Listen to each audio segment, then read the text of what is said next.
Love your neighbor as yourself. It doesn't say love your neighbor instead of yourself. You can't know how to love your neighbor effectively if you don't know how to love yourself. Self-love is not selfishness. Do you know?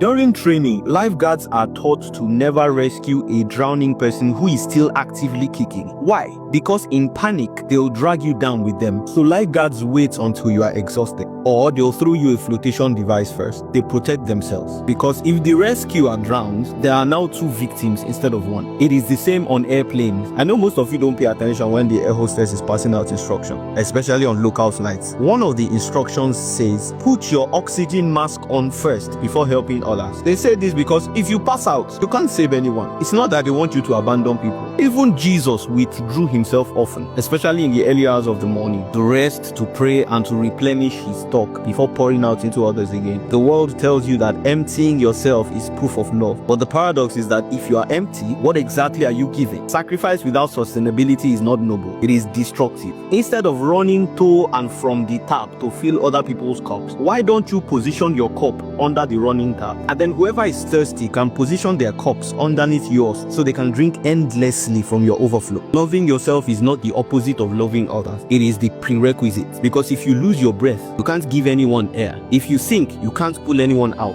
And if you don't love yourself, you will never truly know how to love your neighbor.